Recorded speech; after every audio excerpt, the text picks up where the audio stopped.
Salut belle lumière, bienvenue dans cette série d'extraits Lotus dans lequel chaque jour, je te lis 2 extraits et je te fais découvrir 2 autrices du livre Là où poussent les lotus, ton plexus solaire.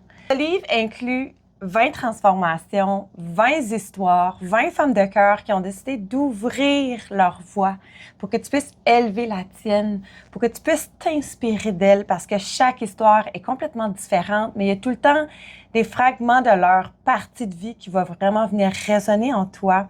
Puis depuis plusieurs jours, je te lis des extraits aléatoires, mais dans l'ordre du livre, pour que vraiment tu puisses te connecter au message que tu as besoin d'entendre. C'est la première fois que tu viens ici aujourd'hui. Je m'appelle Marie-Christine et j'ai le privilège, dans le fond, de faire cette série avec toi. Je t'invite à découvrir les autrices dans la description ainsi que t'abonner pour avoir le lien par courriel à tous les jours. Je fais un petit rappel aussi que 2 $ par livre est remis au regroupement des maisons pour femmes victimes de violences conjugales. Donc, c'est vraiment un projet philanthropique qui fait une différence à sa façon dans la communauté en donnant au suivant. C'est vraiment tout le cœur de ce projet, vraiment de donner aux autres espoir, de rouvrir les yeux à la possibilité que tu as toujours le pouvoir en toi de transformer et transmuter toute émotion négative en lumière et en positif pour la suite. Parce que ton histoire est toujours une histoire prête, de proche ou de loin, d'inspirer quelqu'un d'autre autour de toi. Donc, vraiment à toi-même, c'est vraiment le message de ce livre. Tout ce que tu vis ou as déjà vécu est temporaire et a la possibilité, dans le fond, de te transformer et t'apporter ailleurs dans ta vie. Hier, on a découvert un extrait du chapitre de Nadia Le Breton qui parle de la comparaison, dans le fond, des femmes d'aujourd'hui, de nos parents, nos arrière-grands-mères et de l'ancien temps, en fait.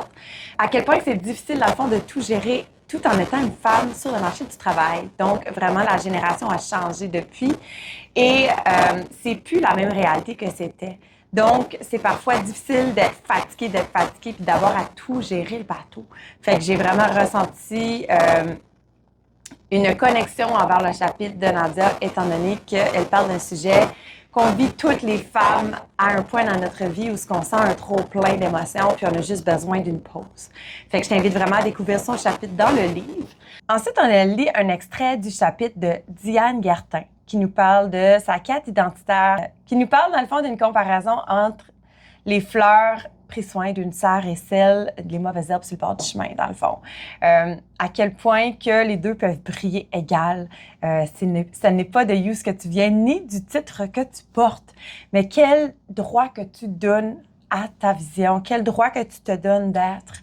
Le « je suis qui, moi, pour » est extrêmement présent et fait partie, dans le fond, de la quête identitaire de chacun, je crois, à un point dans notre vie où on se pose la question, est-ce que je devrais, est-ce que je pourrais, je suis qui, moi, pour, t'sais.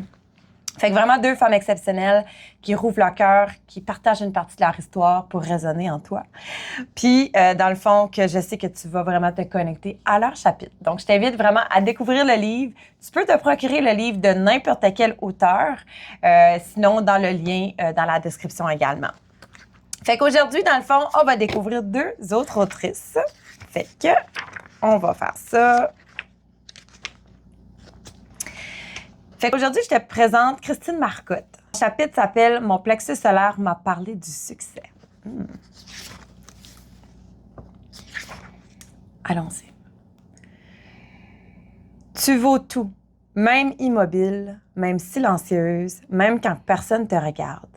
Ton cœur bat, tu respires, tu aimes, tu oses te lever chaque matin avec cette foi folle qu'il y a quelque chose à offrir. C'est ça ta valeur, pas tes accomplissements.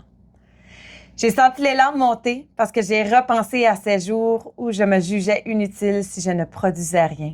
Comme si ma valeur ne tenait qu'à ce que je livrais, ce que je cochais sur ma liste, ce que je prouvais par des actions visibles.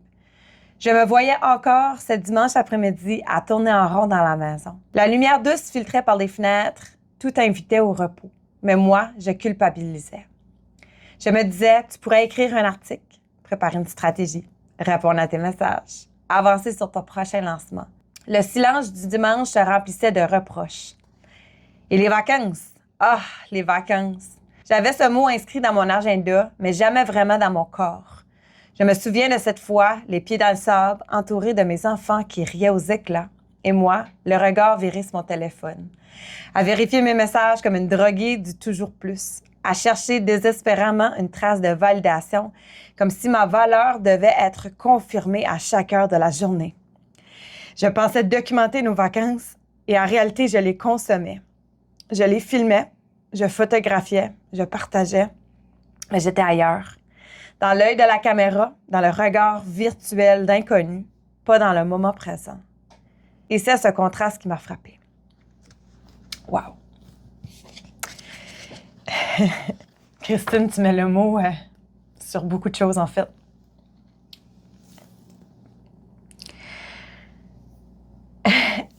Être occupé ne veut pas dire être productif. Puis des fois, c'est le pas de recul, le repos qu'on a besoin. Mais cette validation qu'on attend extérieurement et intérieurement est constant. Puis pour ma part, personnellement, on dirait plus que j'en faisais, plus que je me sentais que j'avais ma place, que j'étais justement appréciée, que j'étais validée, que j'étais aimée, qu'on m'appréciait en tant que personne. Je me reconnais beaucoup dans ton chapitre, Christine, parce que j'ai toujours été celle qui a sauté d'un projet à l'autre sans vraiment me donner de repos entre me brûlant par les deux bouts du bâton, comme ça n'a pas de bon sens. Puis de voir une femme comme toi qui a autant de succès dans la vie dire ce que j'ai toujours ressenti, ça me touche énormément. Merci d'en parler.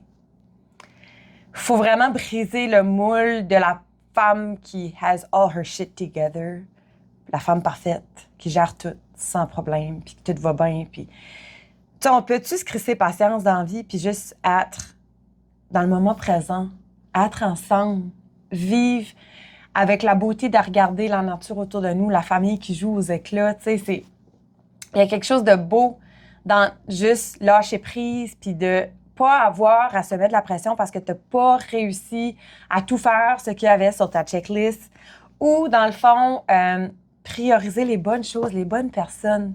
Fait que ça me fait du bien, vraiment, que tu en parles, Christine, parce que ça se connecte vraiment à ce que j'ai ressenti la majorité de ma vie. D'avoir toujours besoin d'en faire plus pour qu'on m'aime, pour qu'on m'accepte, pour recevoir la validation. Puis, qu'on rouvre la porte, pas au tabou, mais aux choses, dans le fond, qu'on parle pas assez de. Ça rouvre vraiment la porte à l'acceptation de soi, au lâcher prise du moment, à, tu sais quoi, je suis capable de le faire ça demain. Ça peut attendre. Qu'est-ce qui est important maintenant, c'est moi.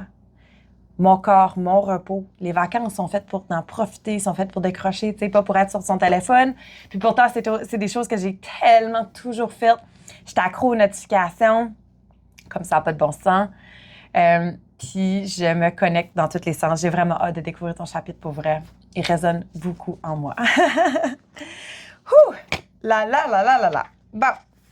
La prochaine autrice que je te présente s'appelle Sarah Ursula Terrien.